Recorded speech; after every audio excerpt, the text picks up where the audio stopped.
agua, ¿a dónde vas? Riyendo voy por el río a las orillas del mar. Mar, ¿a dónde vas? Río arriba voy buscando fuente donde descansar. Chopo, ¿y tú? ¿Qué harás? No quiero decirte nada.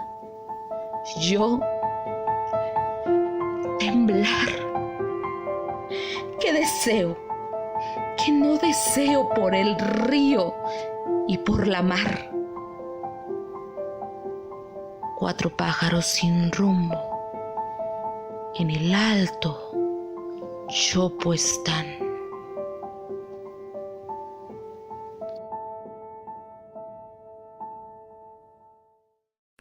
México está enfrentando su peor sequía en 30 años. El 84% del territorio nacional está sufriendo este fenómeno y la situación parece no mejorar en lo absoluto. Primero que nada, es importante saber la diferencia entre escasez y sequía, porque no son lo mismo. La sequía se refiere a cuando no llueve la suficiente cantidad de agua como debería durante varios meses o años, mientras que la escasez se refiere a no tener acceso al agua dulce de reservas naturales como lagos, lagunas o ríos, ni de reservas artificiales como las presas. Pero, Eduardo, ¿esto debería de preocuparme? Sí, mucho. La localización y su clima hacen a México especialmente vulnerable a tener épocas de escasez de lluvia y de épocas húmedas. Para sobrevivir a estas situaciones, el país se apoya de la acumulación de lluvia en sus 210 presas distribuidas en todo el país. Para marzo de 2021, más del 50% de estas presas se encuentran llenas a menos de la mitad de su capacidad, y 61 se encuentran en estado crítico con solo un cuarto lleno, uno de sus niveles más bajos de toda su historia, que se remonta desde 1941. Para echarle sal a la herida, en el mes de mayo, la UNAM anunció la desaparición definitiva del glaciar de Ayoloco en la cima del volcán Iztaccíhuatl, al sureste de la capital. Esto es alarmante, pues de acuerdo con el investigador Hugo Delgado, esto afecta directamente al acceso de agua dulce de la Ciudad de México. Pero las consecuencias de la sequía y la escasez, lamentablemente, no se detienen ahí. Si quieres saber más, atento a las siguientes cápsulas. Nos vemos.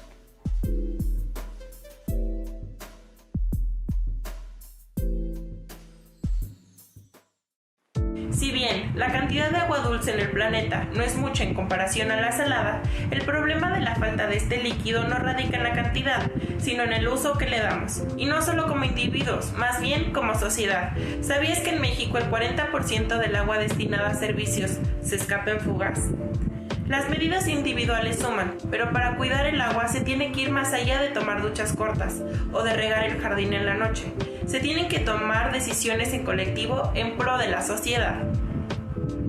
Quédate a debatir con nosotros sobre la sociedad organizada en defensa y cuidado del agua, en la Jornada de Humanidades Agua se acaba, de la Dirección General de Divulgación de las Humanidades.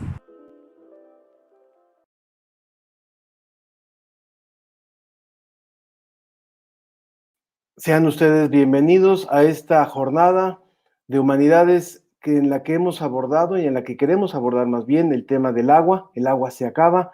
A nombre de la Dirección General de Divulgación de las Humanidades le damos la bienvenida. Y nos parece muy importante el abordar este tema, porque desde la óptica también de las humanidades tiene muchísima vinculación.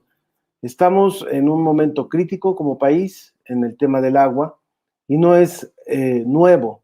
No es algo inesperado, es algo que ya se había predicho, ya se había analizado y ahora estamos frente a una situación realmente angustiante comparada con lo que había ocurrido en los últimos años, la peor sequía en los últimos 30 años.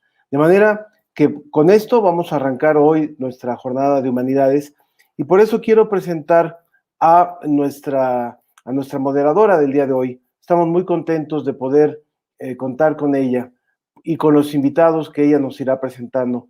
¿Por qué? Porque realmente es importante para nosotros que las voces de los académicos, que las voces de los jóvenes investigadores se hagan escuchar en estas jornadas de investigadores, en estas jornadas de humanidades.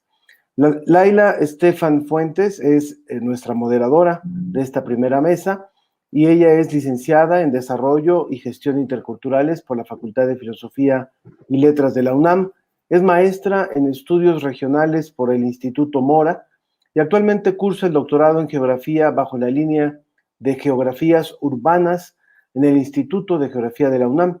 Sus intereses de investigación se centran en 3 grandes temas: la urbanización a escala regional y la conformación de redes globales, las geografías de la desigualdad desde el enfoque de la justicia espacial y ambiental en ciudades del sur global, y las geografías urbanas con perspectivas de género en las grandes metrópolis.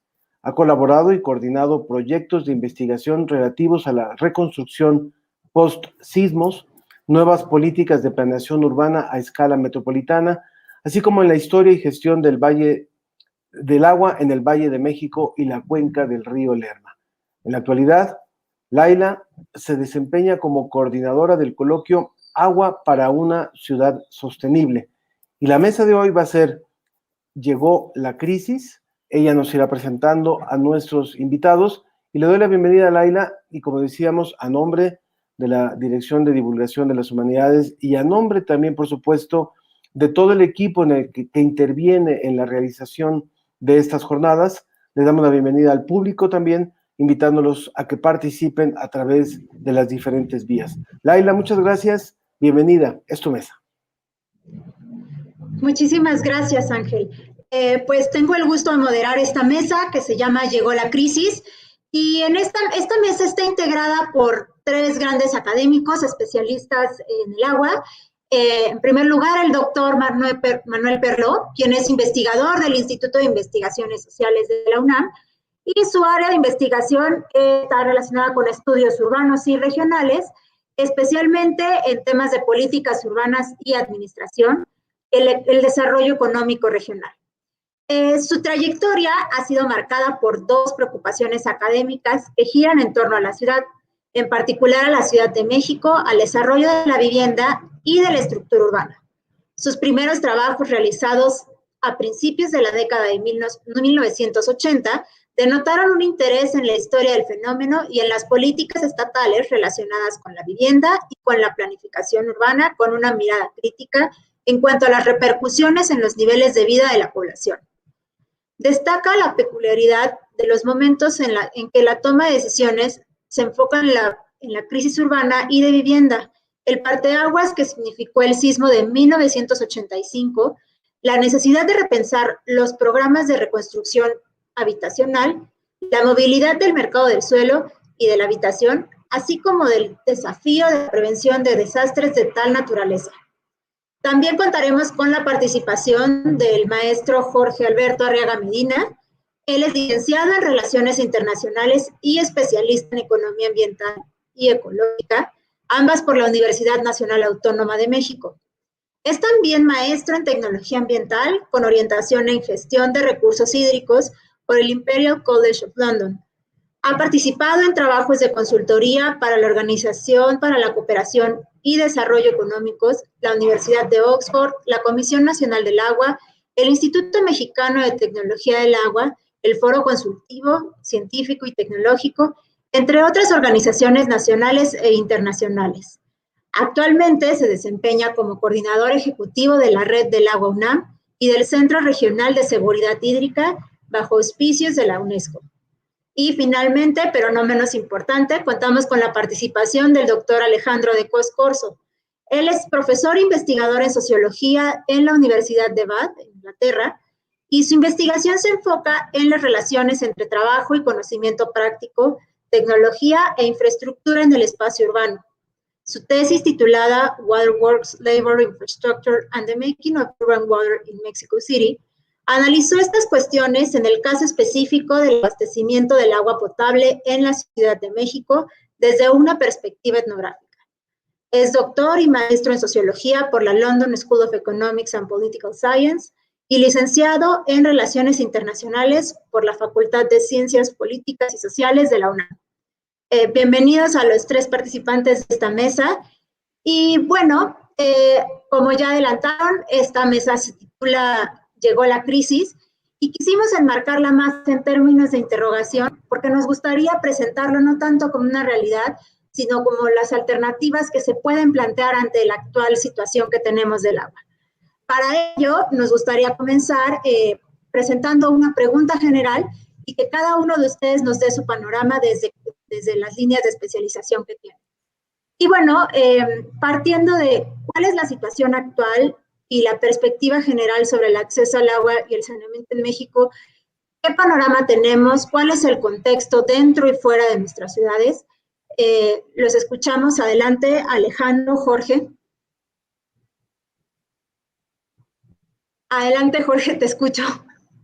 Muchas gracias, Laila, y muchas gracias a la Dirección de Divulgación de las Humanidades por la invitación y por generar este diálogo que, aparte de todo, tiene la fortuna de ser intergeneracional, ¿no? Es una fortuna que el doctor Perló esté platicando con nosotros, que haya mujeres, que haya jóvenes que salieron a estudiar a otros lugares y, bueno, que están aquí participando en esto. La crisis llegó, la crisis está desde hace mucho tiempo.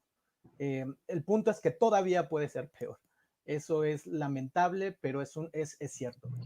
Hay una crisis que a nosotros nos gusta analizarla en términos de seguridad hídrica. ¿Y a qué nos referimos con seguridad hídrica? Son 4 elementos en específico. El primero es que todas las personas tengan acceso a agua potable y a saneamiento, es decir, con agua de calidad y cantidad adecuada y a un precio justo. La segunda es que los ecosistemas también tengan la oportunidad de tener esta agua que necesitan para brindar sus servicios ecosistémicos, de los cuales dependen tanto ellos como dependen los ecosistemas como nosotros.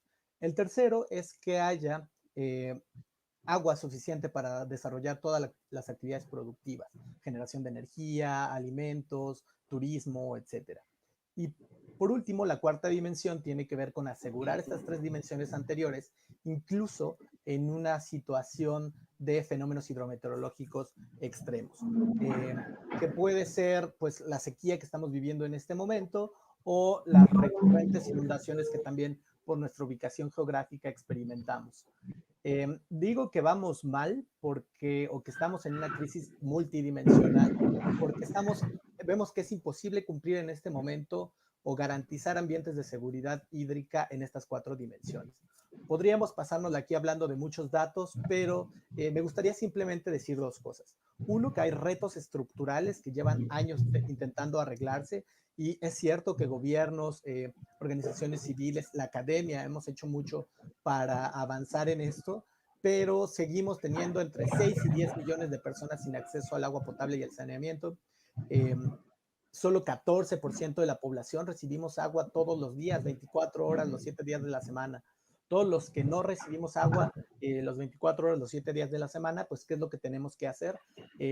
Comprar agua embotellada, ¿no? Por eso el 90% de la población en México compra agua embotellada y gasta en ello hasta 180 pesos por recibir hasta 200 veces menos agua del que deberías de tener simplemente por abrir la llave. Esto porque también es porque tenemos un deterioro de infraestructura muy fuerte. De más de 50 años no hemos sido capaces de renovar la infraestructura gris, pero tampoco de crear la infraestructura verde que se requiere para hacerlo. Bueno, todos estos son los retos estructurales que no se han podido resolver. Y ahora, ¿qué está pasando con el COVID-19? Con la COVID-19 lo que pasa es que todos estos problemas que ya existían se hacen más grandes. ¿Por qué? Porque sabemos que el lavado de manos, una higiene básica, es fundamental para detener la transmisión del virus SARS-CoV-2. ¿Y qué pasa con todas estas poblaciones que no cuentan con el agua las 24 horas, los 7 días de la semana? Pues lo que pasa es que van a intentar buscar el agua por donde sea posible, ¿no? Mucho de eso tiene que ver que ha aumentado hasta en 50% el consumo de agua embotellada. Y no son estas botellitas de 1 litro o de medio litro, que de hecho bajó su consumo. Aumentó el consumo de los garrafones de 20 litros, que son los que tenemos todos en casa. Y lo más preocupante es que avanzó la compra de estos garrafones de establecimientos no autorizados, o cuales existe una baja inspección. Entonces podemos estar creando un problema sanitario mucho más grande porque no se están cumpliendo las normas oficiales con respecto a la calidad del agua. Y esto puede parecer, vamos a salir pronto de esto, quién sabe, los organismos operadores, que son los que se encargan de llevar el agua a nuestras casas, de por sí estaban en números rojos, operaban en números rojos, no tenían el dinero suficiente para proveernos de servicios de agua potable y saneamiento, y tras el COVID-19 tienen 50% menos de ingresos para poder llevar sus servicios. Quisiera como terminar ahí con estas primeras ideas. Muchísimas gracias. Sí, lo escuchamos, doctor De Cos. Gracias, Laila. Bueno, sumándome a lo que decía Jorge, de verdad es un gusto estar aquí con ustedes, con la audiencia, con el doctor Perló, que pronto estará con nosotros. Y quiero enfocarme en una de las cuestiones que Jorge mencionó con mucha claridad. Nos pintaste un escenario amplio y creo que es muy importante para entender la situación actual. Quiero enfocarme en algo que decía hacia el final, Jorge, sobre el deterioro infraestructural. Como Laila comentaba en un principio, mi investigación doctoral fue una etnografía, un año en la Ciudad de México, acompañando a los trabajadores e ingenieros que dan mantenimiento y que reparan las infraestructuras hidráulicas de la Ciudad de México. Pues anduve un año con trabajadores e ingenieros mientras arreglaban fugas, cosas por el estilo. No es tan glamuroso como cuando uno dice etnografía, pero es lo que andaba haciendo. Y parte de lo que vi, o gran parte de lo que vi, fue este deterioro infraestructural de primera mano. Perdón por el ruido, hay una lavadora funcionando arriba de mi casa. Y lo que quiero decir principalmente es que, como decía Frida en la cápsula inicial, uno de los grandes problemas de la infraestructura hidráulica a nivel urbano, y no solamente la Ciudad de México, que es la que yo estudié, cualquier ciudad en el mundo, unas con muchos más problemas que otros, sin duda, pero es una cuestión generalizada, tiene muchos problemas para dar mantenimiento a esa infraestructura hidráulica. En la Ciudad de México se calcula que se pierde entre el 40 y el 50% del agua potable que entra diariamente en fugas o en otras tomas que no sabemos muy bien a dónde están yendo. Puede ser que se esté perdiendo el agua, puede ser que alguien la esté ocupando sin que esté, digamos, en las cuentas del gobierno, pero el punto es que 40-50% del agua se pierde, que es muchísima cantidad.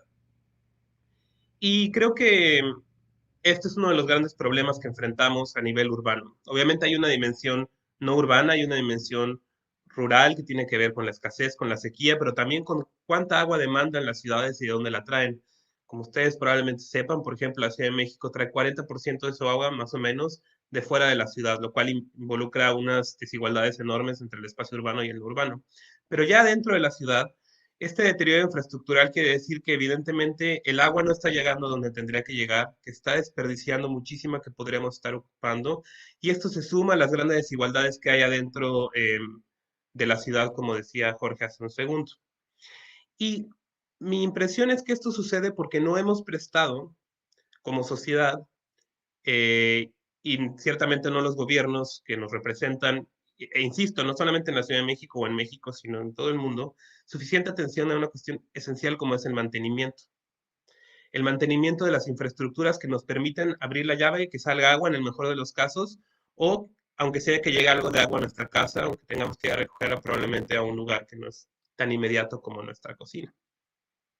Y creo que esto señala que uno de los grandes retos que tenemos y uno de los grandes problemas actuales con relación al agua no es solamente la cuestión de la escasez, que evidentemente es muy importante, o la sequía, que se hará además más importante conforme los patrones del clima vayan cambiando a causa del calentamiento y el cambio climático global.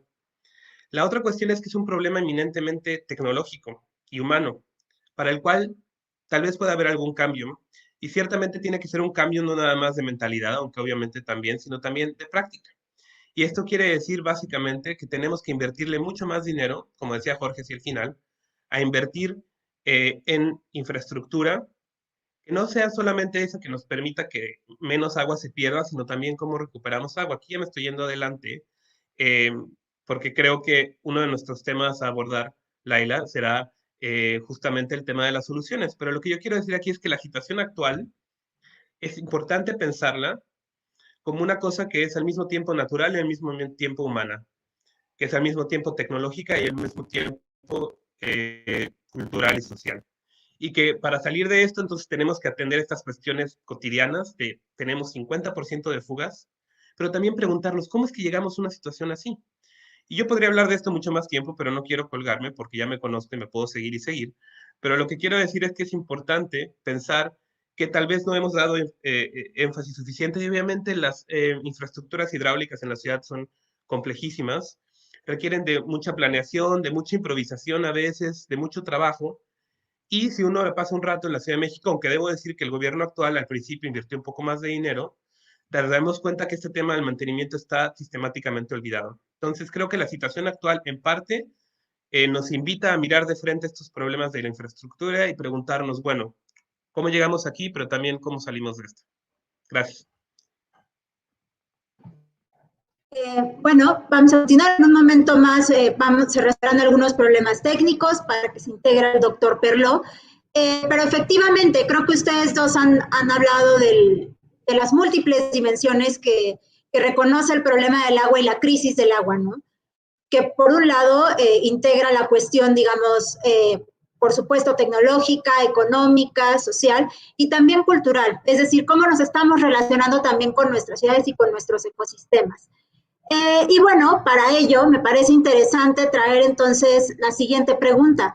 ¿Qué escenarios podrían suceder en el futuro ante la escasez, sequía y las prácticas sobre el uso del agua?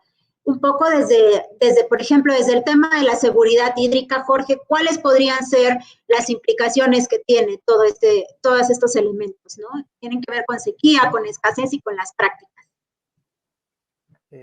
Sí, muchas gracias, Laila. Y es muy interesante esta pregunta porque los cursos de acción o el futuro, hacia dónde vamos, qué va a pasar, depende de las decisiones que tomemos en este momento.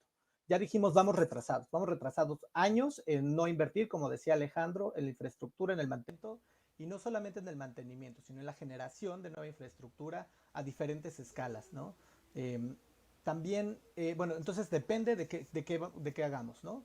Uno de ellos puede ser un escenario catastrófico, que estamos trabajando muy aceleradamente para ir hacia allá, que está muy relacionado con esta idea del día cero, ¿no? Que es muy extraño y es algo que personalmente no me gusta tratar, ¿no? Esta idea del día cero, de que el agua se va a acabar, y porque esto lo que hace es generar una idea de ya no puedo hacer nada. Si ya me dijeron que el agua se acaba en 20 años, pues ni modo, se va a acabar y punto, ¿no? Aparte, es bien difícil en México determinar cuándo llega ese día cero, porque no tenemos la información completa de los acuíferos, no tenemos de las aguas superficiales. Entonces, es bien difícil estimar este día cero cuándo lo vamos a cumplir. En este escenario catastrófico, pues por supuesto que aumentarían los conflictos socioambientales, porque aumentarían las competencias entre usos y usuarios, ¿no? Ya lo estamos viendo en algunos lados en México, cómo las personas se oponen, por ejemplo, al desarrollo de refresqueras o de cerveceras, etcétera, ¿no? Que utilizan una gran cantidad de agua. Y también es cierto que muchas veces participan actores que no deberían de estar participando, ¿no? Muchas veces no son las propias localidades quienes exigen esto, sino también que hay un muy mal desconocimiento, un desconocimiento grande de quiénes son realmente los actores involucrados y quiénes no. Bajo este escenario catastrófico, por supuesto que habría una violación del derecho humano al agua y al saneamiento, eso queda claro, pero también de los derechos humanos asociados al agua. El agua es transversal a prácticamente toda la agenda de los Objetivos de Desarrollo Sostenible, y sin que existan recursos, el recurso hídrico, no podría haber energía, no podría haber generación de alimentos, no podría haber paz y estabilidad, ¿no? El número 16, etcétera. Yo soy, al contrario, un poco más optimista. Yo creo que estamos en un momento clave de implementar innovaciones científicas, tecnológicas y sociales que son adaptables a diferentes contextos. Esta idea de que hay una sola solución para todo eso, creo que debemos de alejarnos lo más posible. No solamente debemos de construir infraestructura gris, pero tampoco no caigamos en este error de querer replicar medidas locales que son aplicables perfectamente para una pequeña comunidad a grandes ciudades que tal vez necesitan y están pidiendo otro tipo de opciones tecnológicas, ¿no? Entonces, es aceptar que no hay una sola solución y trabajar de manera más responsable para transitar estos nuevos paradigmas, como el de economía circular, para hacer que el agua sea tratada y reutilizada localmente, ¿no? Que no se tenga que exportar durante muchos kilómetros haciendo un gasto energético muy alto, y que aparte pueda ser utilizada, por ejemplo, para la generación de alimentos, ¿no? Si tenemos en cuenta el nexo agua, energía y alimentos. También, por ejemplo, incorporar o ser más conscientes nosotros como consumidores de nuestra huella hídrica, es decir, cuánta agua se necesita para producir los diferentes bienes y servicios que utilizamos todos los días.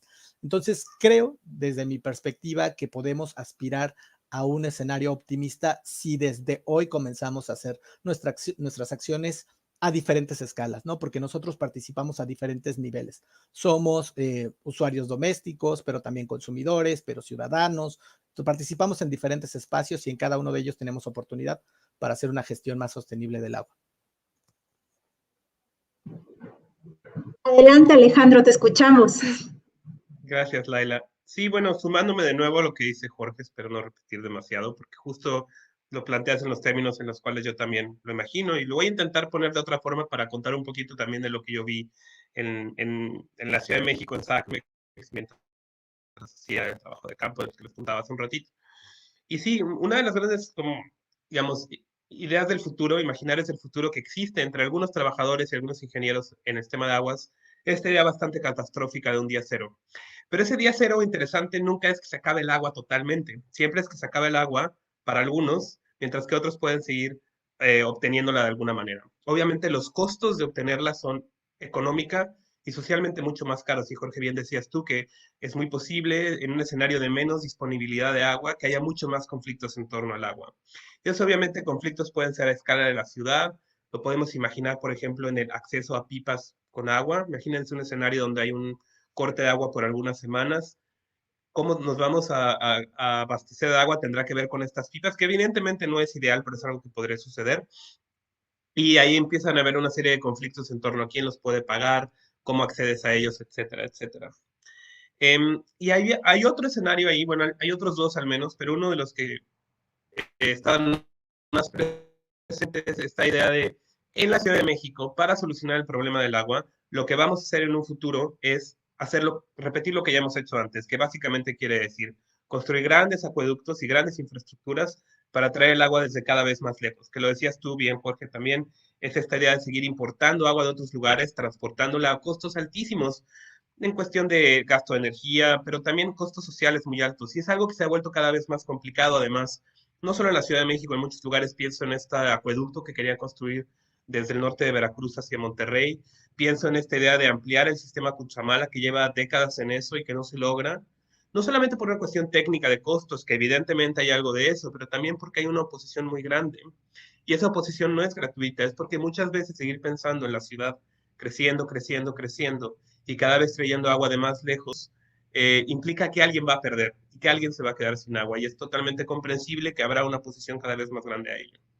Y yo quiero sugerirles aquí a la audiencia y a ustedes que este imaginario, y creo que Jorge apuntabas hacia allá también, no es el ideal.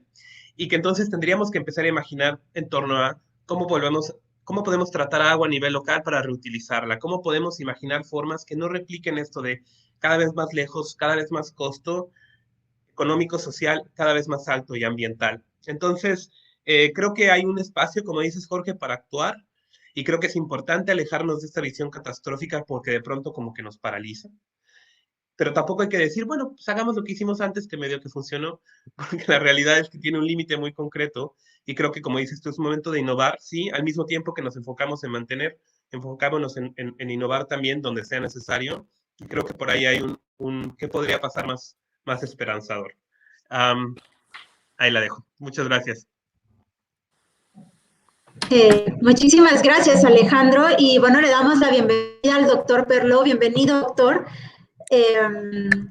Muchas gracias. Disculpen ustedes el retraso, pero hubo una serie de problemas técnicos, como a veces pasa en este caso.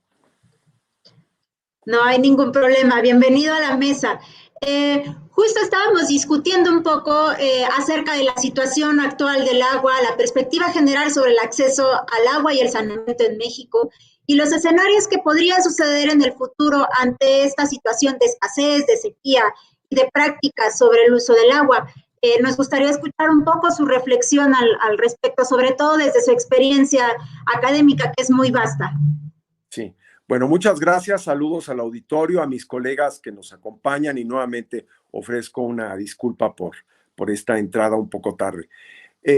Yo diría que ya desde hace muchos años los indicadores hídricos en nuestro país están tomando un curso negativo. Aumenta la sobreexplotación de los acuíferos, aumenta el estrés hídrico, lo que quiere decir que hay una menor disponibilidad de agua por habitante. Hay un mayor número de plantas de tratamiento de aguas residuales que están cerradas, el 50% aproximadamente. Y si seguimos con estos indicadores, pues nos damos cuenta que la situación del agua en nuestro país pues ya ha entrado en una fase crítica desde hace tiempo.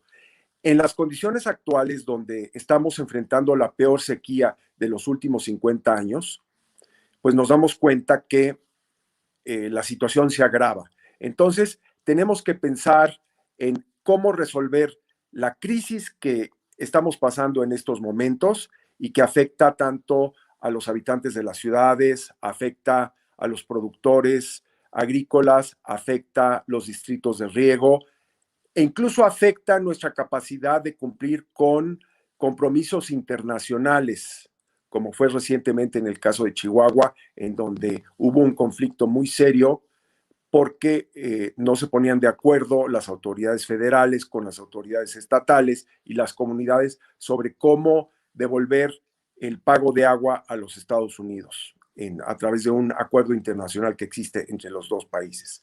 Entonces, yo creo que estamos enfrentando la crisis coyuntural en donde hay cambio climático, donde hay la peor sequía de los últimos 50 años, la estamos enfrentando en condiciones muy difíciles y la estamos enfrentando sin tomar las medidas ni siquiera de corto plazo que nos pueden ayudar. Eso nos plantea un escenario realmente muy preocupante en materia de agua en nuestro país y en todas nuestras ciudades, todas nuestras comunidades, las zonas rurales.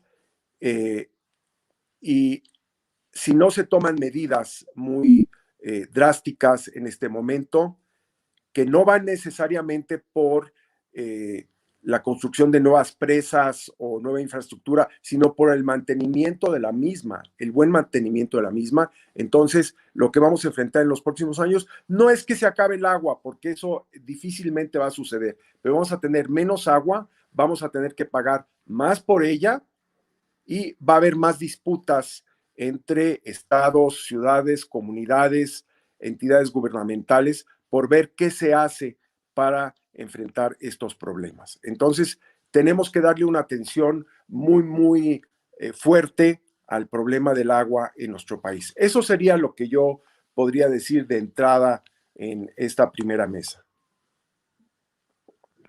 Bien, muchísimas gracias, doctor Pedro. Y efectivamente, creo que cada uno de ustedes ha reflexionado y ha tocado un punto fundamental también cuando hablamos del tema del agua, que tiene que ver con el cambio climático y sobre todo con las experiencias diferenciadas y desiguales que tiene el cambio climático, ¿no? Creo que hay un tema ahí de por medio en el que entra el agua de forma fundamental y que estaremos también reflexionando a lo largo de esta mesa y de las siguientes. Y para ello me gustaría entonces presentarles el siguiente planteamiento, que es, hemos hablado un poco de estos escenarios catastróficos, digamos, de estas situaciones que tenemos en las que el destino ya nos llegó, hablando un poco en términos más coloquiales.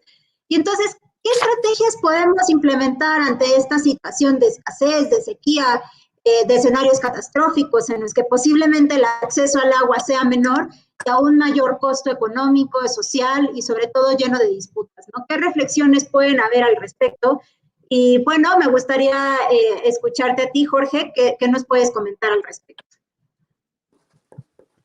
Muchas gracias, Laila. Bueno, creo que podemos hacer muchas cosas y esto depende de quiénes seamos y en dónde estemos parados, ¿no?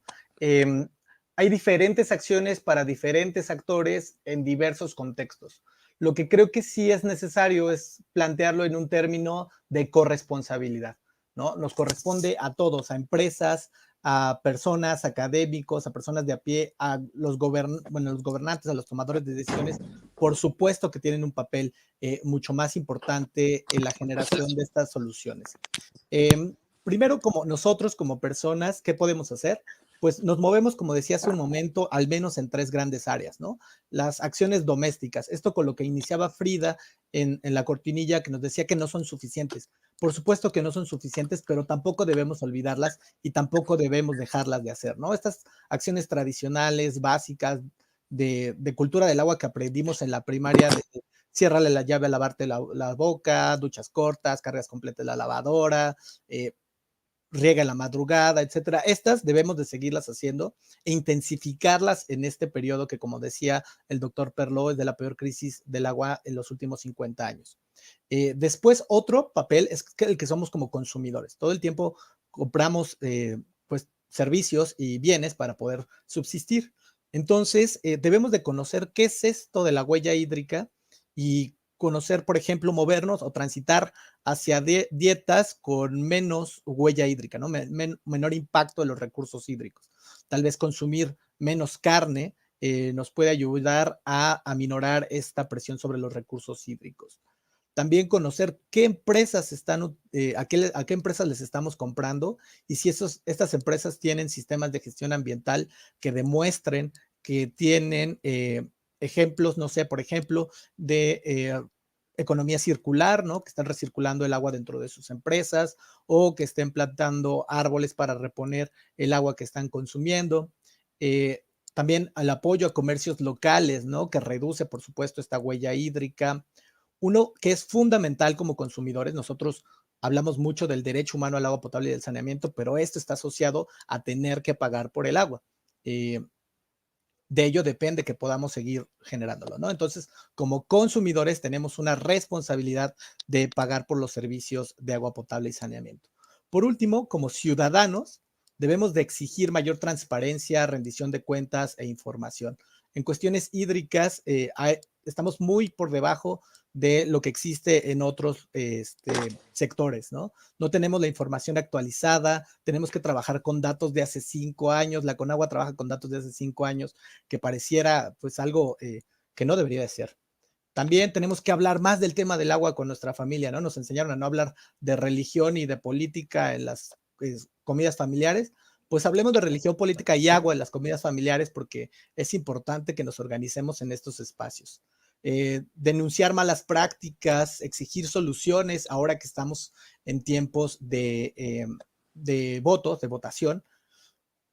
No sé si estemos analizando cuáles de los candidatos, cuáles son sus posturas con respecto, por ejemplo, a la nueva ley de aguas, si quieren una ley ciudadana, si quieren una ley tradicional, cuáles son sus preceptos, cómo van a solucionar el problema.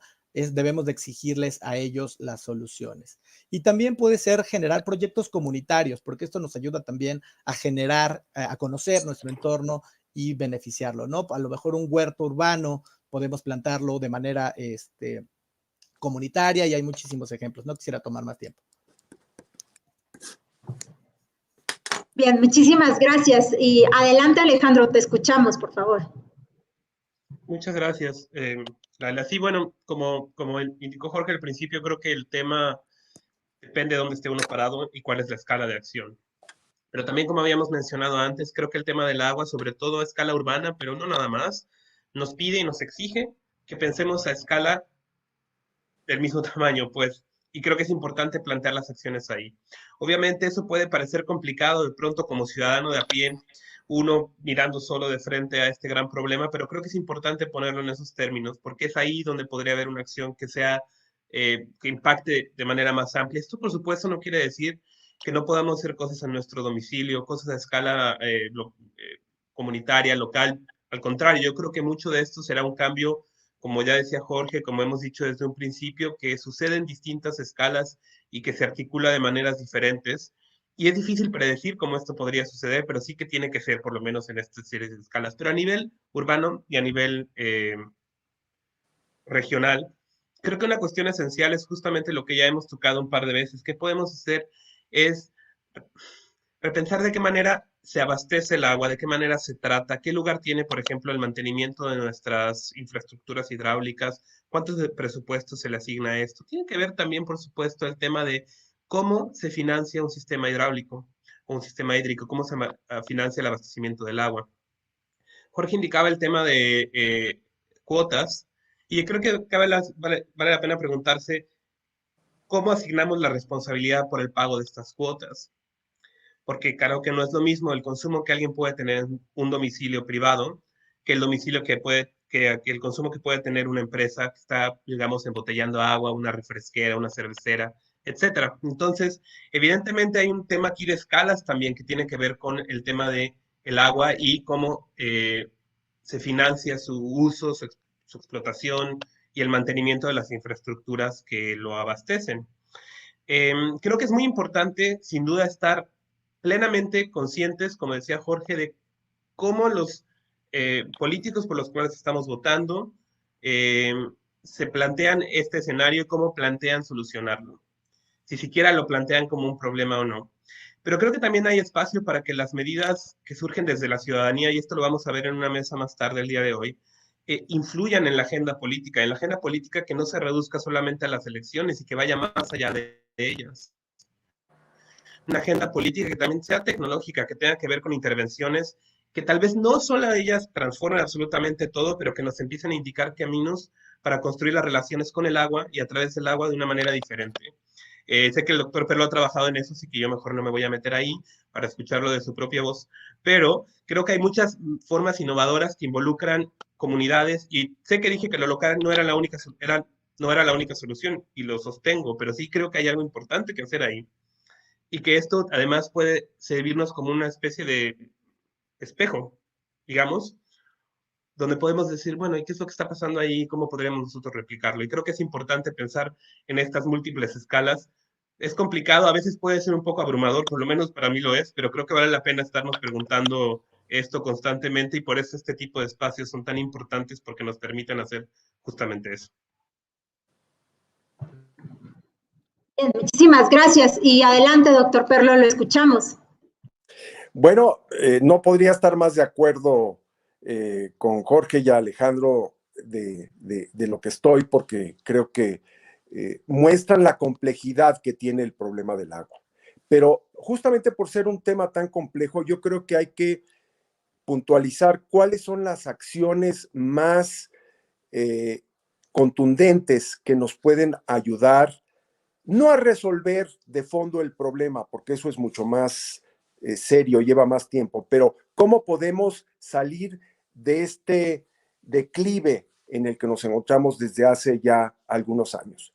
Yo diría que el que tiene que tomar al toro por los cuernos es la autoridad gubernamental, a los 3 niveles, federal, estatal y municipal.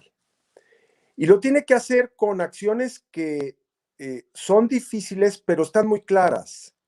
Por ejemplo, tenemos que reducir drásticamente las pérdidas de agua que sufre la red de distribución. Seguramente todo mundo ha visto las fugas de agua en plena sequía, en pleno estiaje, en momentos en donde muchísimas colonias, los hogares están sin agua. Vemos decenas y decenas de fugas en donde hay ríos de agua por nuestras ciudades, incluyendo la capital, ¿verdad? La Ciudad de México.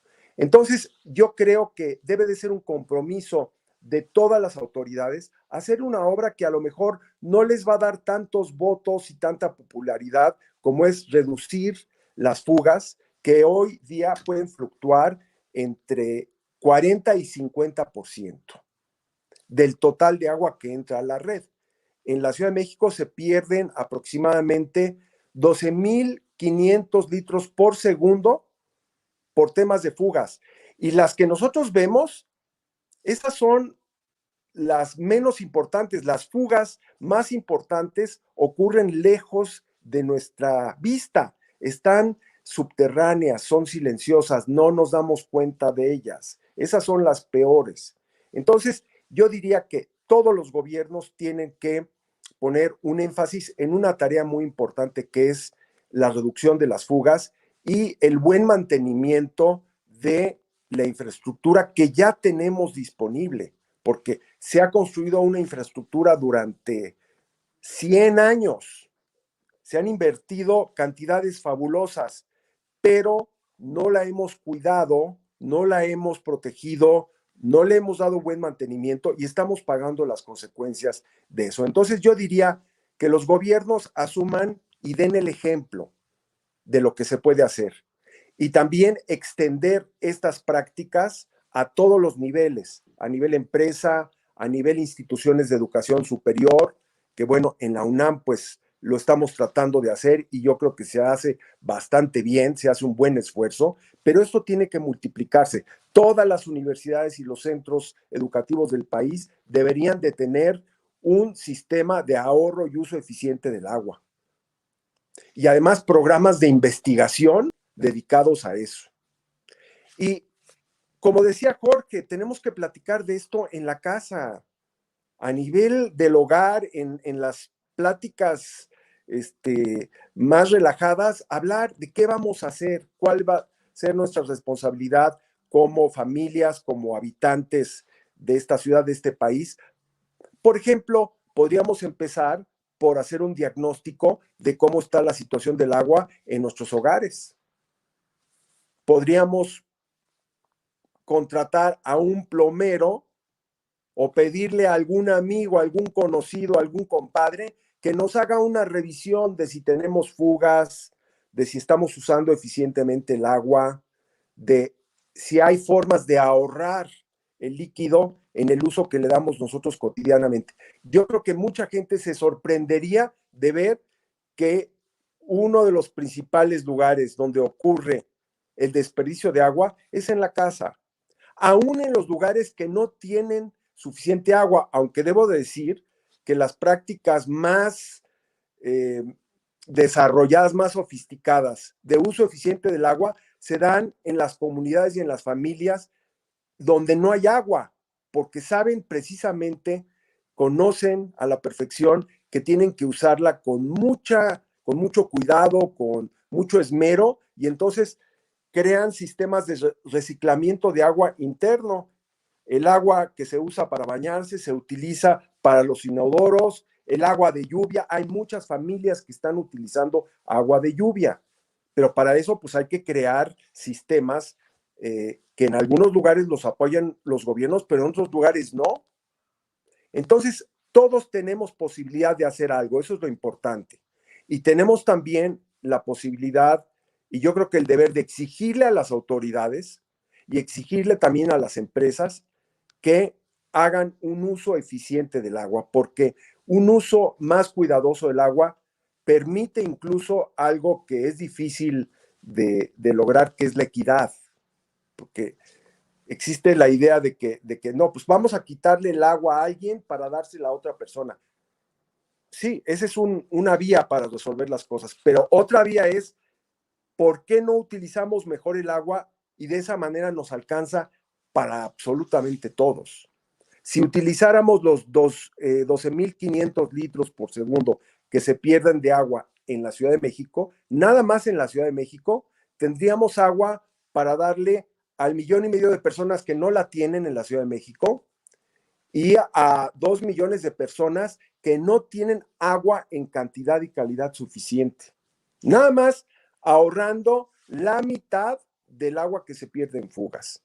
Entonces, al mismo tiempo que tenemos los problemas, con eso voy a concluir, al mismo tiempo que tenemos graves problemas, tenemos grandes oportunidades. Están ahí, pero se necesita trabajar de manera sistemática, decidida, más allá de ciclos sexenales o trianuales, y hacer programas para lograr tener un uso eficiente del agua que nos permita tener un uso más equitativo. Yo dejaría ahí la participación para escuchar más a los colegas. Perfecto, muchísimas gracias. Y creo que es algo fundamental, como bien lo comentaron ustedes, también repensar el papel de nosotros como ciudadanos, por supuesto de exigir al gobierno y de nosotros ciudadanos también ser más críticos y proponer también soluciones al gobierno, ¿no? Creo que es una corresponsabilidad. Al momento de pensar muchas veces en los problemas públicos, pensamos directamente en gobierno, pero creo que también nosotros como ciudadanos tenemos una responsabilidad crucial en términos de conciencia y en términos de ejercer y de exigir un cambio en la gestión del agua en este caso, ¿no? Y bueno, para ir cerrando y después abrir el espacio para los comentarios de quienes nos están viendo, me gustaría que me platicaran un poco desde cada uno, desde su experiencia académica, digamos, qué acciones pueden ayudar a las personas a ocuparse del problema. Es decir, en qué otros espacios, qué soluciones se han dado que han logrado reducir o reducir un poco las crisis del agua, puede ser dentro o fuera de México. ¿Qué experiencias positivas ha habido al respecto? Y adelante, Alejandro, si quieres comenzamos contigo. Claro, gracias, Laila. Pues voy a ser muy breve porque ya se ha dicho, y justo lo decía el doctor Perló, ya lo habíamos comentado antes también. Creo que el tema de exigir mejor mantenimiento de las infraestructuras hidráulicas a la escala urbana es esencial. Y creo que es importante que esto lo manifestemos en la hora de votar, en este tipo de espacios de discusión, en otros que tal vez sean privados, y es importante pensar siempre en el mantenimiento y la reparación de las infraestructuras hidráulicas. Creo que hemos dicho bien que el problema es muy complejo y que hay muchas escalas, pero como apuntaba el Perlo ahora mismo, con 40-50% de pérdidas en la red, es importantísimo que esto se haga primero. Hay algunos casos donde se ha hecho, pero debo decir que en la mayor parte de las ciudades del mundo, el mantenimiento y la reparación de infraestructuras hidráulicas o de infraestructuras para tal caso no es lo esencial. Y creo que esto habla de algo que decía al principio, que tiene que ver con la mentalidad con la cual nos aproximamos a los problemas ambientales y sociales que vivimos como sociedad. Y normalmente es una mentalidad de expansión y de crecimiento. Y creo que el tema del agua nos invita y casi nos obliga a pensar en otro tipo de organización entre nosotros, sociedad, y entre la naturaleza, que tiene que ver con estas cuestiones de reuso, de cuidado, de mantenimiento, que esto por supuesto llega a la escala de la casa. Y sin duda, yo puedo pensar en más de una instancia en este preciso momento en que tengo unas pequeñas fuguitas por aquí y por allá que probablemente tendrán que estar arregladas. Y también puedo pensar en formas en las cuales esto podría hacerse de manera más estructural. Y tal vez no podemos hacerlo solos como ciudadanos en nuestra casa, y exige una reorganización entre nosotros, nuestra relación con la del Estado en sus tres niveles, tal vez al nivel local. Y tiene que ver con instalar mecanismos ahorradores, con cambiar algunas de nuestros propios aparatos dentro de la casa a fin de que gasten menos agua.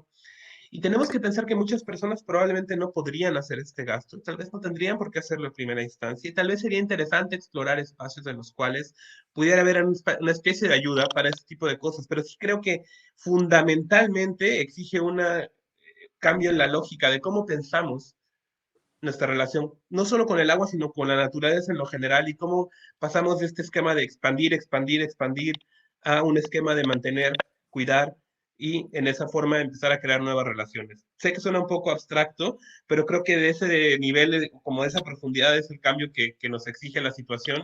Y nada, pues ojalá en las preguntas podamos hablar un poquito más, pero ahí lo dejo ahora justo para no tomar demasiado tiempo. Muchas gracias. Muchas gracias. Y adelante, Jorge, te escuchamos. Gracias, Laila. Bueno, en esta ocasión me gustaría hablar en términos de, justamente hablamos de dónde estamos parados, y al menos yo estoy parado en la UNAM, ¿no? Como tengo la fortuna de ser el coordinador ejecutivo de la Red del Agua de la UNAM, y lo que nos toca a nosotros es seguir haciendo lo que la universidad mejor hace, que son cumplir con sus tres misiones, que es investigación, docencia, difusión de la cultura, y la cuarta, que es el desarrollo de proyectos para favorecer el desarrollo sostenible en México. ¿Qué tenemos que seguir haciendo? Pues estas cuatro labores que la universidad hace. En investigación, difundir con mayor énfasis, como lo hacen este tipo de eventos en el que estamos el día de hoy, la urgencia de tomar decisiones con base en información adecuada y a escala adecuada, ¿no? Fortalecer esta interfaz ciencia política y ciencia sociedad para que los tomadores de decisiones pues justamente hagan su trabajo con base en la mejor información posible y la sociedad lo mismo, ¿no? Pueda llevar a cabo acciones que tal vez, hablábamos esto de la idea de que no existen recetas únicas, a lo mejor en algunos lados será adecuado y en otros no. Eso no podemos apoyarnos en la investigación que desarrollamos en la UNAM, ¿no? Como en muchas otras universidades y centros de investigación. Continuar con la docencia y utilizar también las nuevas tecnologías de la información y la comunicación para llegar a más lugares. Nosotros formulamos un curso masivo, abierto y a distancia que es gratuito para todo el mundo y que pueden, pues lo que buscamos es someter a la discusión pública qué es la seguridad hídrica, podemos lograrla, no podemos lograrla, qué significa la seguridad hídrica en mi espacio. Pues bueno, eso nos ayuda, ¿no? Difusión de la cultura, pues también crear espacios como este, ¿no? Al principio, a través del arte, de otra forma de pensar que a veces nos ayuda a conectar mejor que una conferencia de 3 horas, pues también hacer más de eso. Nosotros tuvimos la fortuna también de hacer la Sala del Agua en Universum y ahora estamos desarrollando un proyecto de la Sala Virtual del Agua, justamente para democratizar el acceso a los museos y que todos podamos continuar. Y por último, rápido, porque no quisiera hacer un comercial grandote, pero es un poco de lo que hacemos en la UNAM, y no solamente nosotros, sino todos los investigadores que pertenecen a la red, que el doctor Perlot, por supuesto, es uno de ellos que nos ha ayudado muchísimas veces. El desarrollo de proyectos, y el desarrollo de proyectos que pueden servir como replicables. Uno de ellos es PUMAGUA, ¿no? El programa de manejo, uso y reuso del agua en la UNAM, que es conocido a nivel internacional justamente porque estamos haciendo bien las cosas. Aquí sí no somos candil de la calle, oscuridad de su casa, ¿no? En la UNAM pudimos hacer las cosas y por eso podemos ir hacia otros lugares y decir, nosotros creemos que las cosas pueden hacerse así, ¿no? Pueden hacerse utilizando tecnologías de la información y la comunicación, pero con apoyo siempre de las personas de la comunidad, en este caso de la comunidad universitaria. Bien, muchísimas gracias. Y doctor Perlo, también lo escuchamos a usted, por favor. Bueno, dado que nos están escuchando amas de casa, jóvenes y un público muy amplio, yo lo que diría es involúcrense en algún proyecto que tenga que ver con el agua. Participen en la limpieza de los cuerpos de agua que tienen todavía en su ciudad o en su región. Hagan limpieza de los mismos. Traten de salvarlos. Si tienen alguna presa que está asolvada, desarrollen un programa de desasolve. Si tienen un río que está lleno de basura, hay que limpiarlo. Si tienen un parque que se va a inaugurar, exíjanle a las autoridades que este parque tenga un sistema de captación de agua de lluvia y de reuso de agua, y si es posible, de infiltración de agua al acuífero. Si nosotros logramos multiplicar el ejemplo de Pumagua y de otros grupos y de otras asociaciones que participan en el cuidado de los recursos hídricos, en su preservación, en su manejo equitativo, y logramos multiplicar a esas organizaciones por 1,000 o por 2,000, realmente le vamos a dar un cambio a las cosas. Los países que han tenido éxito en el manejo del agua es porque han tenido organizaciones sociales muy fuertes que luchan por salvar un lago, por salvar un río, por salvar un parque, por captar agua de lluvia. Tenemos el ejemplo de Arizona en Estados Unidos, que es un lugar mucho más seco que varias regiones que tenemos nosotros en nuestro país donde hay abundancia de agua. Y sin embargo, es uno de los lugares en donde se ha logrado el mejor manejo del agua porque ha habido esta concurrencia entre gobierno, comunidades, empresas. Y han logrado sistemas de captación de agua de lluvia extraordinarios que además ya hoy están reglamentados y formalizados en sus leyes. Hay, digamos, desarrollos inmobiliarios que no pueden autorizarse si no está garantizado que van a tener la captación de agua de lluvia y el reciclamiento. Nosotros estamos todavía muy lejos de eso, pero sí podemos lograr desarrollar proyectos. Entonces, yo invitaría a la gente a que conozca su tema local del agua, no solamente como problema, sino también como oportunidad. Que diga, bueno, mira, por aquí hubo un río, por aquí hay un pequeño lago que se está acabando, por aquí tenemos un parque que está totalmente seco. ¿Qué podemos hacer para tomar ese caso y convertirlo en un ejemplo virtuoso de manejo del agua? Bueno, pues vamos a unirnos varios vecinos. Por ejemplo, las unidades habitacionales también tienen un tema del agua muy, muy grave y son espacios que se pueden organizar con vecinos para mejorar la solución de sus problemas. Entonces, tenemos muchas oportunidades, no hay que desaprovecharlas porque esas oportunidades nos pueden ayudar a empezar a resolver los problemas de corto plazo, pero también tener una visión de mediano y largo plazo. Y me gustaría terminar con eso. Al mismo tiempo que solucionamos los problemas de hoy, tenemos que ir pensando en la solución de los problemas del futuro, que van por donde lo han dicho Jorge y Alejandro. No es construir más infraestructura, no es traer más agua de lugares distantes o mandarla a los océanos o a los lagos, es utilizar la que tenemos de manera inteligente, de manera virtuosa y con nuevas tecnologías ayudadas por la naturaleza y por los desarrollos tecnológicos, en donde podemos lograr realmente cosas extraordinarias que se están logrando en otros países. Eso hay que decirlo. Hay países donde sí están dando una buena respuesta a la crisis climática. Nos pega a todos, sí, pero a algunos les pega más fuerte que otros y los que tienen una menor capacidad de respuesta, pues son los que sufren más. Y en México no estamos teniendo, lo digo, digamos, con pesar, no estamos teniendo una buena respuesta frente a estos cambios climáticos y las sequías de manera adecuada. Entonces, ahí están las oportunidades. Hay que invitar a todo el mundo a que participe en ellas. Bien, pues ahora sí que creo que han sido muchísimas las reflexiones que hemos tenido y releyendo un poco los comentarios que hemos tenido por parte de quienes nos están viendo desde sus computadoras, algunas de las preguntas que nos hacen es, por un lado, en dos grandes dimensiones.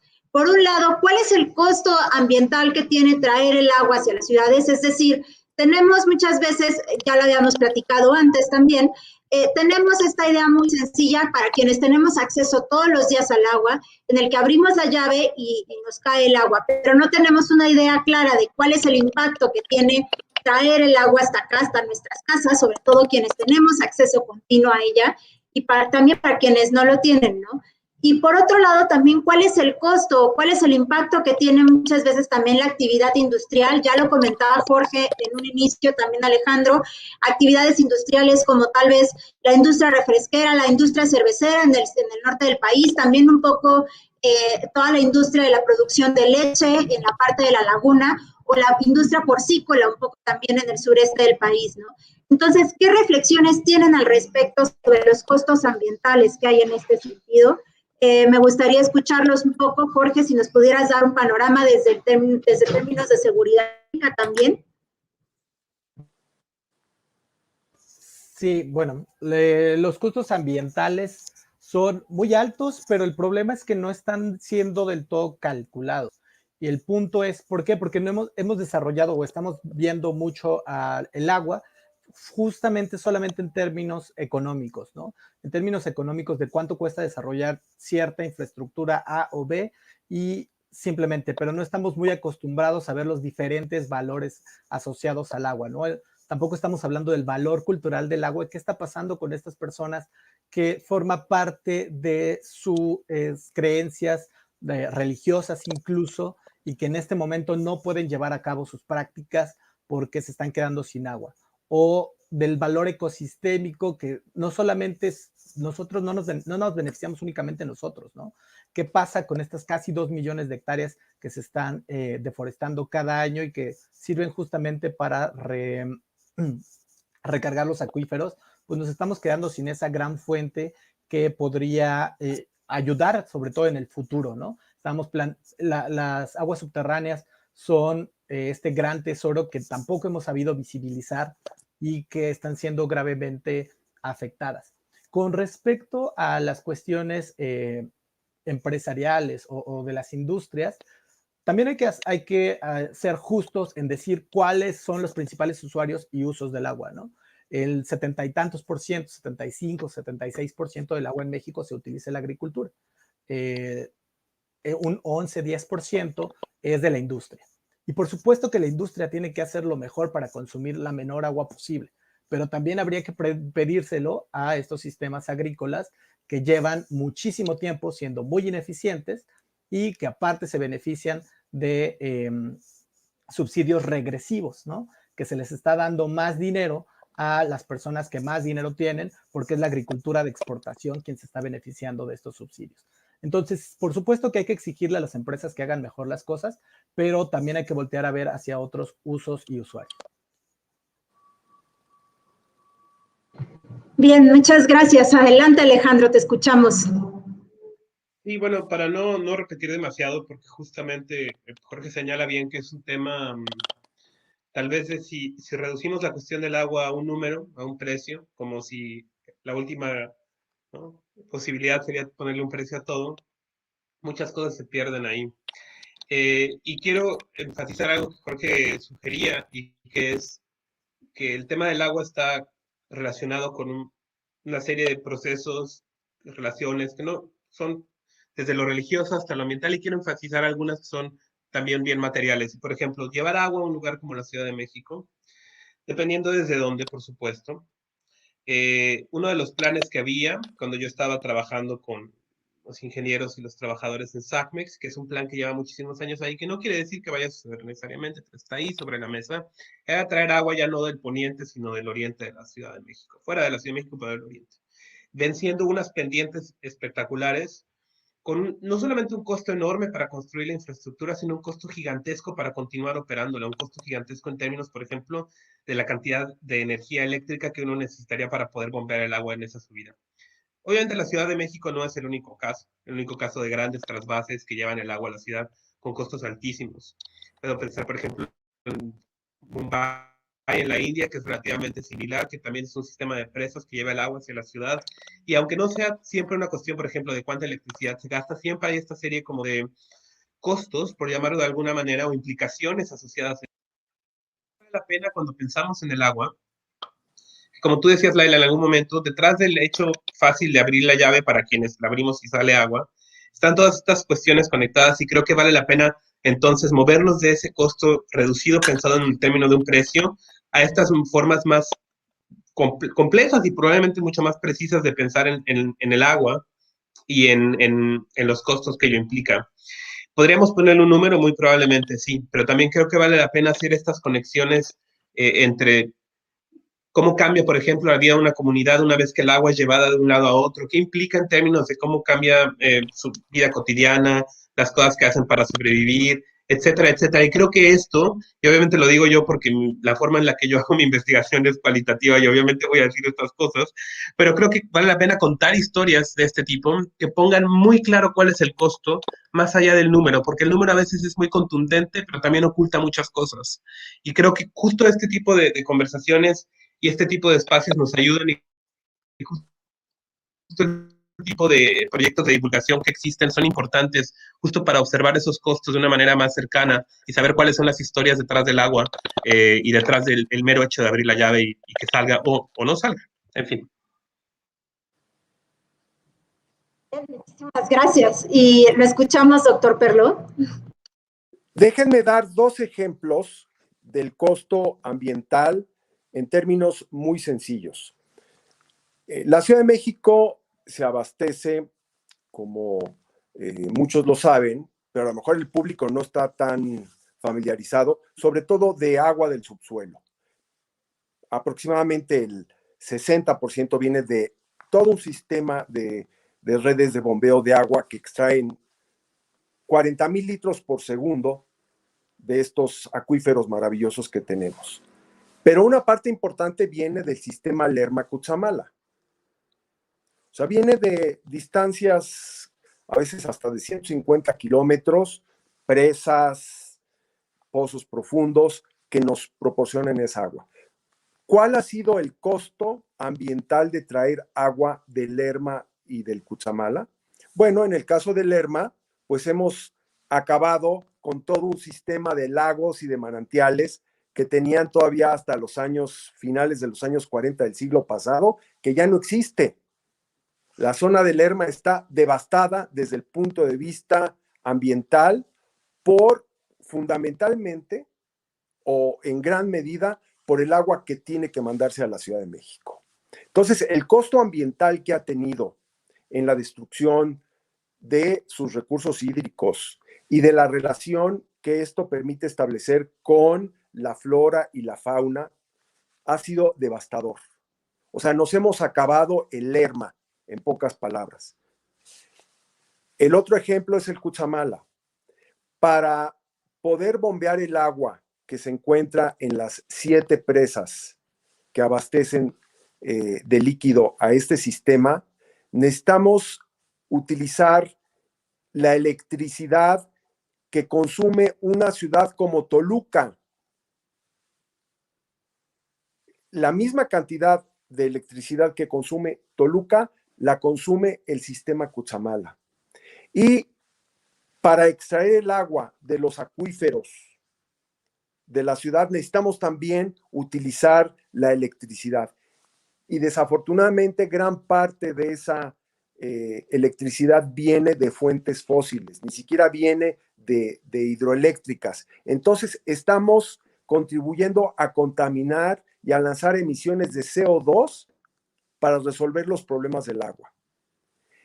Terminaría nada más diciendo que el Cutzamala es hoy una zona que también tiene graves problemas ambientales y esos problemas están en buena medida ligados al hecho de que tiene que darle 15,000 litros por segundo, no solamente a la Ciudad de México, es a toda la zona metropolitana y también a la ciudad de Toluca.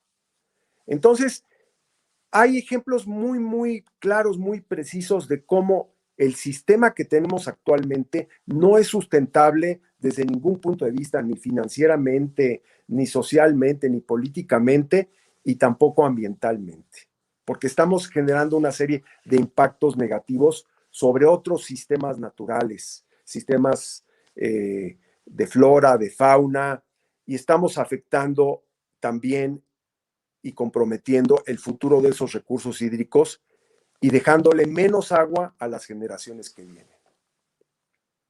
Entonces, enormes costos ambientales el sistema que tenemos actualmente. Algunos de ellos espero que no sean irreversibles, pero podríamos hablar del impacto que tiene sobre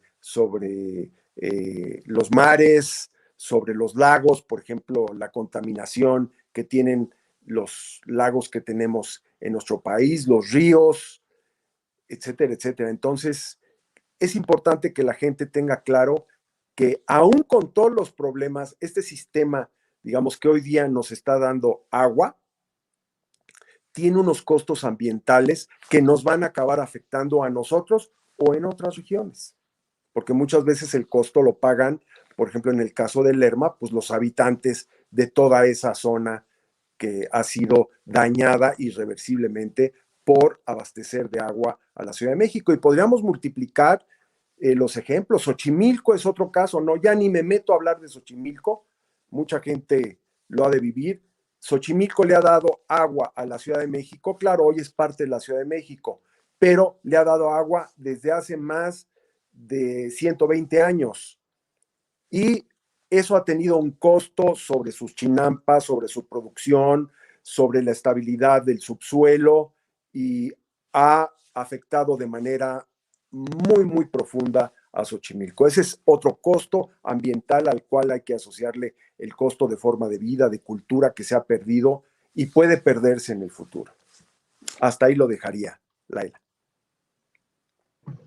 Bien, creo que además nos dan, o sea, cada uno de ustedes nos ha dado como espacios donde reflexionar. Esta última parte creo que también nos hace pensar que el problema del agua no se queda únicamente, o el impacto del agua, del acceso al agua, sobre todo en México.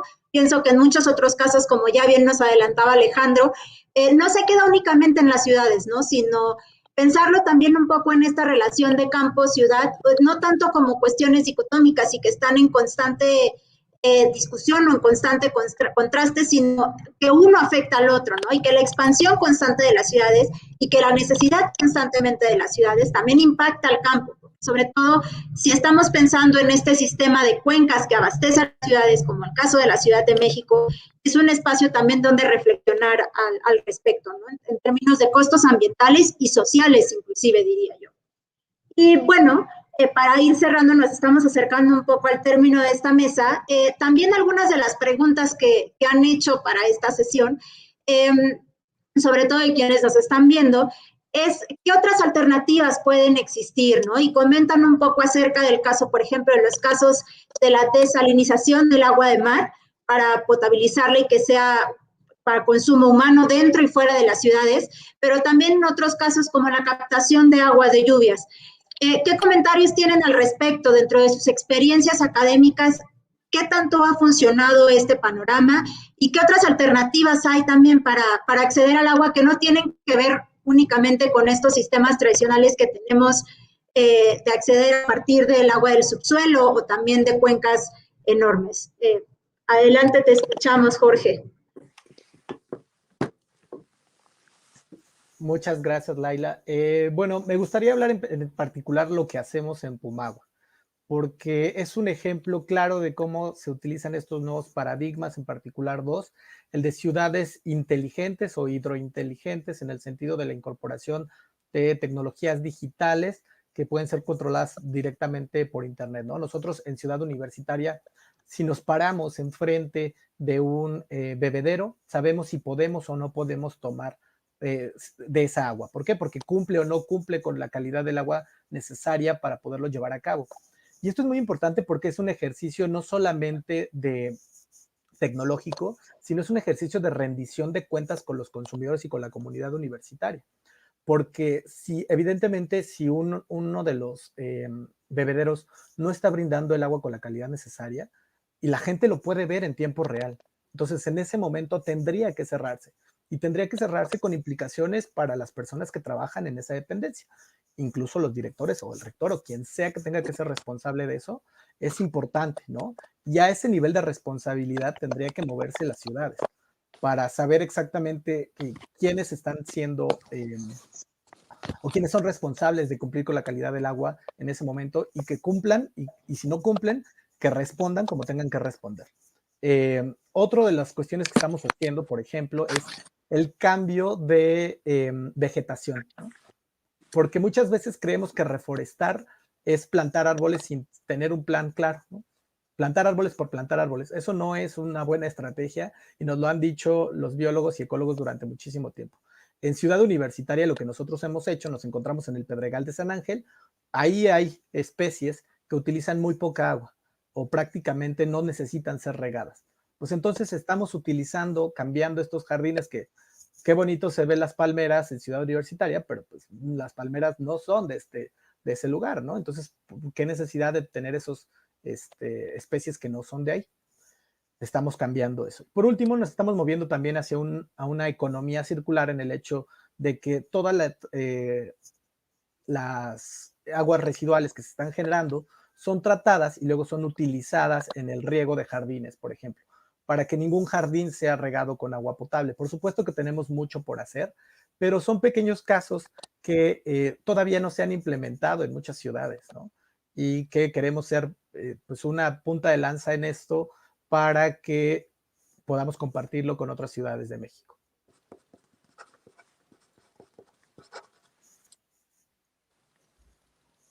Creo que Laila tuvo algún problema, pero... Perdimos a la moderadora. Nos automoderamos. Nos automoderamos. Vamos a demostrar si somos capaces de automoderarnos. ¿O no? Adelante. Yo creo que sí. Yo creo que sí. Ahí volvió. Hola.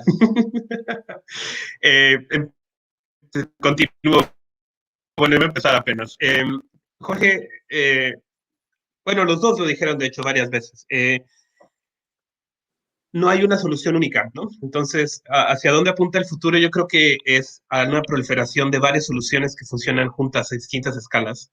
El doctor Perlo hablaba también, por ejemplo, sistemas de captación de agua. Sistemas de captación de agua puede haber en distintas escalas, desde la escala de nuestro domicilio, en los casos donde esto sea posible, hasta escalas, por ejemplo, del vecindario, de tu barrio, en el parque, a escalas mucho más rápidas a nivel urbano.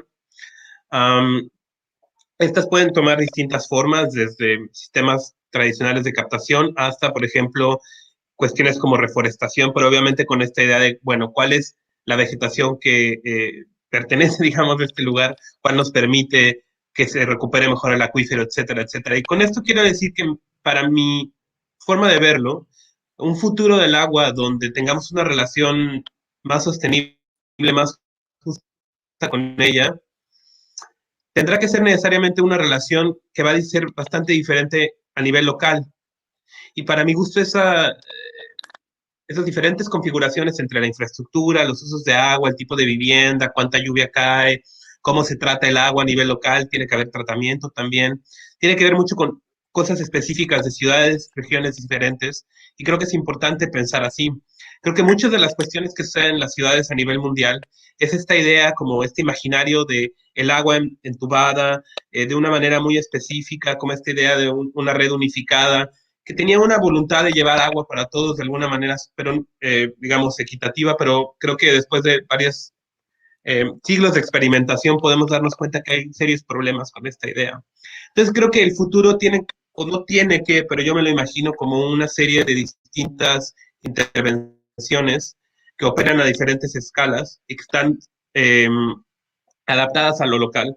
Y en ese futuro a mí me gustaría pensar que no es necesario volver a imaginarnos estas enormes intervenciones como la desalinización. No quiero decir que no soy experto para nada en el tema, pero me suena de nuevo a este imaginario enorme de la modernidad, una gran planta, y tal vez haya otras opciones que podamos intentar poner en práctica, que cambien a la forma, al momento de hacerlas, ya estén cambiando nuestra relación con el agua.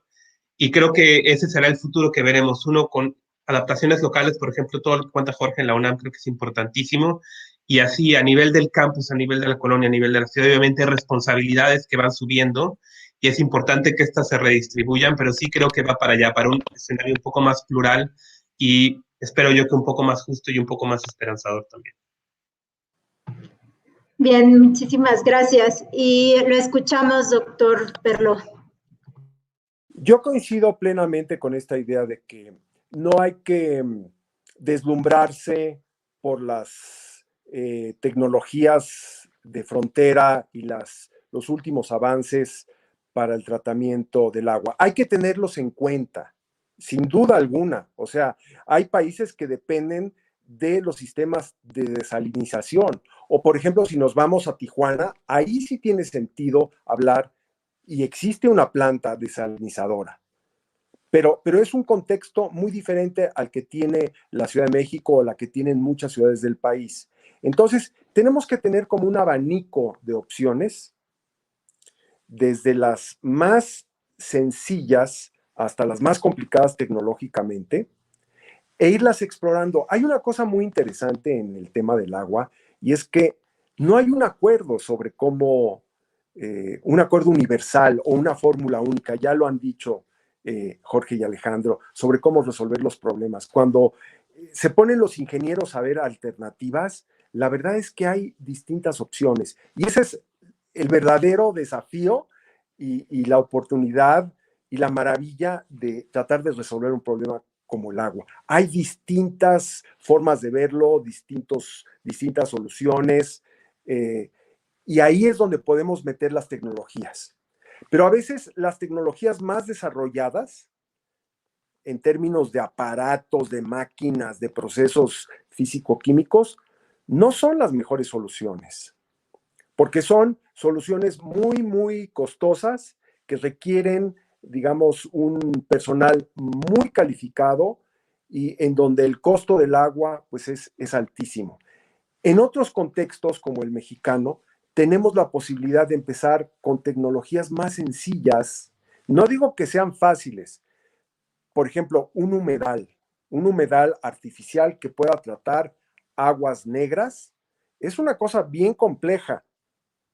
Es una cosa que requiere un diseño muy elaborado y sin embargo es una solución, desde mi punto de vista, mucho más aceptable, mucho más adecuada para resolver muchos de los problemas que tenemos en el tratamiento del drenaje, que es la otra cara del problema, aunque está vinculado con el abastecimiento de agua.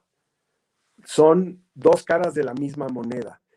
Y podemos desarrollar sistemas asistidos por la naturaleza, muy bien diseñados y que nos ayuden a resolver problemas e ir de abajo hacia arriba, con un conocimiento muy preciso de cuáles son esas tecnologías. No podemos cerrarnos, y ahí el papel de los investigadores y de las universidades es fundamental. Saber el abanico que tenemos, ¿verdad?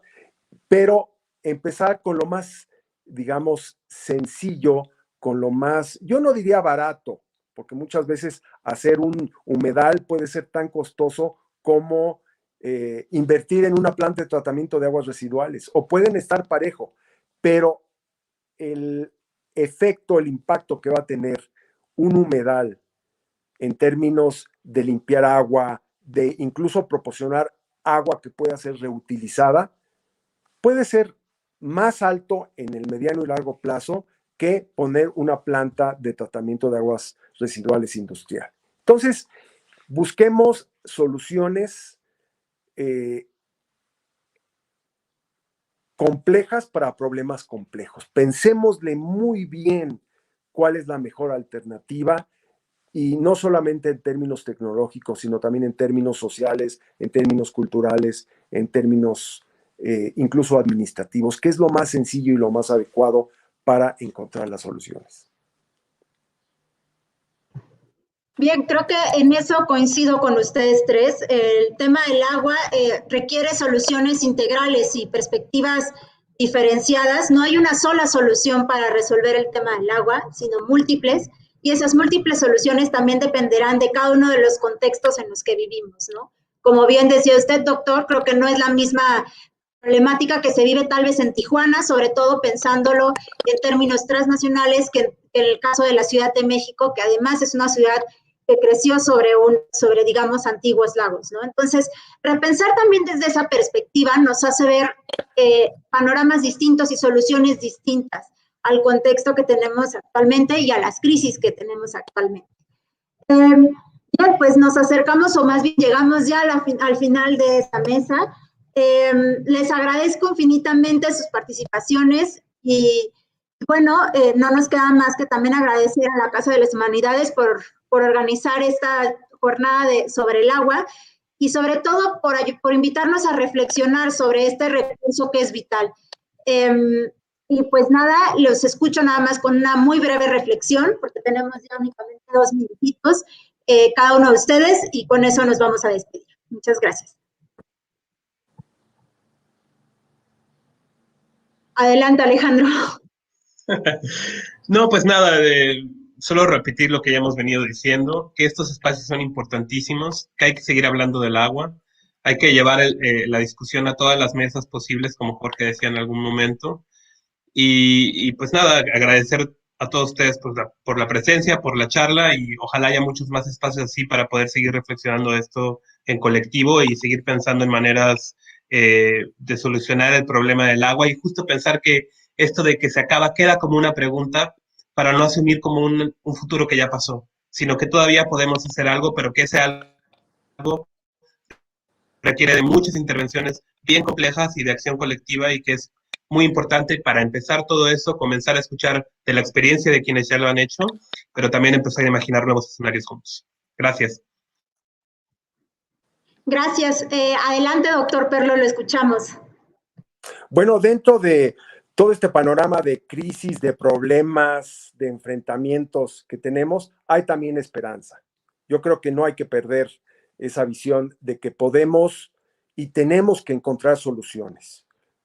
Los mexicanos no las ingeniamos para buscar una buena solución, y tenemos a la gente capaz, tenemos experiencia, tenemos historia, tenemos muchos ejemplos de cómo sí hemos podido resolver problemas en otras épocas.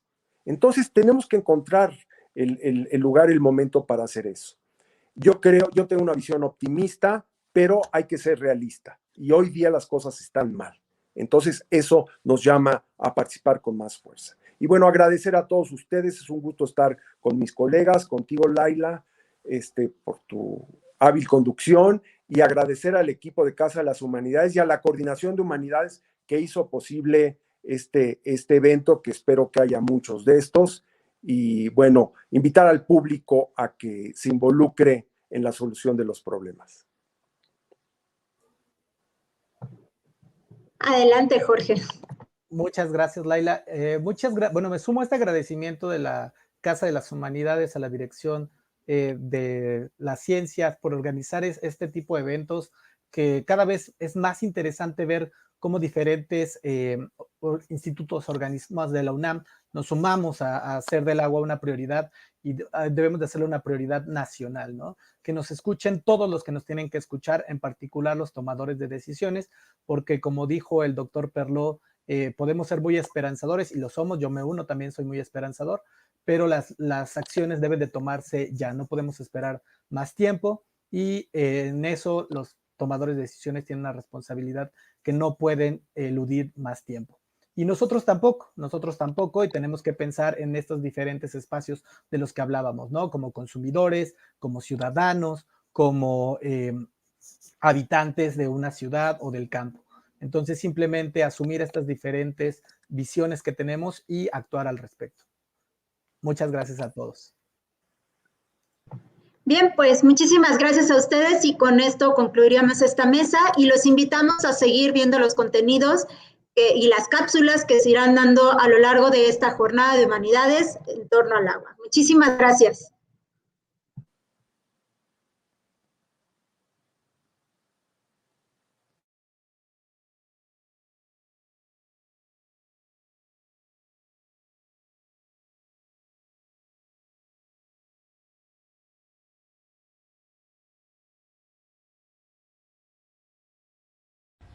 Hola, soy Claudia. Hoy te voy a platicar cómo todos podemos cuidar el agua.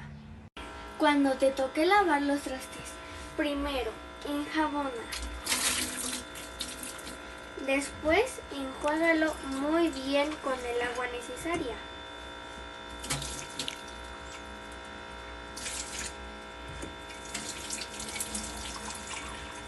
Y después cierra la llave antes de seguir con el otro. Si te gustan las plantas como a mí, aprovecha el agua de lluvia y también riega las plantas por la mañana o por la noche para evitar que el agua se evapore. Al cepillarte los dientes, utiliza solo medio vaso de agua y nunca dejes la llave abierta.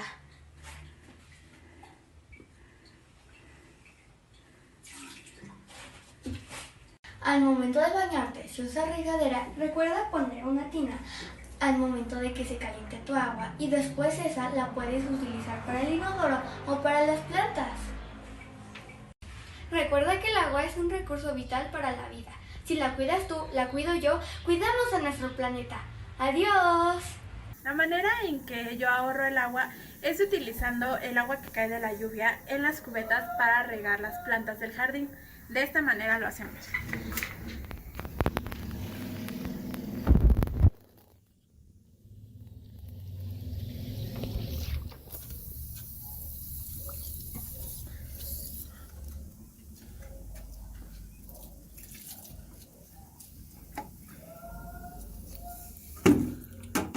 En época de sequía e invierno se puede utilizar la manguera, ya que solo se necesita regar una vez al mes las plantas. Es recomendable utilizar una manguera con regulador de agua. Esto te ayuda a ahorrar hasta 1000 litros de agua.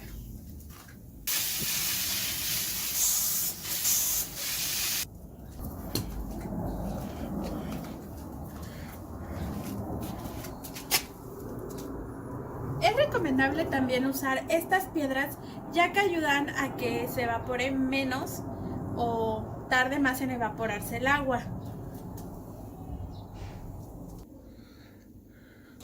De igual modo es importante utilizar estos fertilizantes en todas tus plantaciones, ya que de igual modo te ayuda a que la evaporación sea más tardada. Y de este modo es como yo ahorro agua en la parte del jardín. Ahora les enseñaré cómo ahorro agua en el baño. Primero, con un agua de botella llena, la pongo dentro de la caja del inodoro. De esta manera, el volumen del agua potable sube y esto ayuda a que no se gaste tanto. Luego, para lavarme los dientes, utilizo solo un vaso de este tamaño o bien medio vaso de agua para enjuagarme. De este modo no es necesario dejar el grifo abierto y no desperdiciamos agua.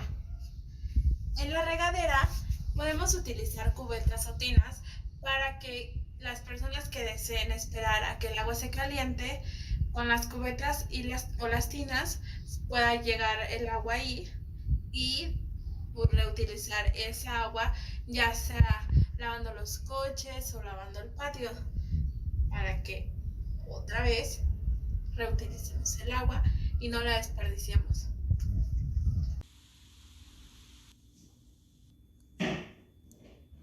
Hola, mi nombre es Dania Rosas Barreda y tengo 10 años y voy en 5º grado de primaria. ¿Alguna vez te has preguntado cómo ahorrar el agua? Pues no te sigas preguntando, yo te tengo la solución. Pues el día de hoy te traigo tres tips para ahorrar el agua. Tip número 1. Puedes recolectar el agua de lluvia y darle otros usos. Tip número 2. Reutilizar el agua. Por ejemplo, el agua con la que te bañas la puedes reutilizar para lavar tu patio. Tip número 3. El último, pero menos importante, filtrar el agua. Y ahora van las recomendaciones. Yo en lo personal pienso que en las escuelas deberían enseñarnos a suministrar bien el agua. Gracias.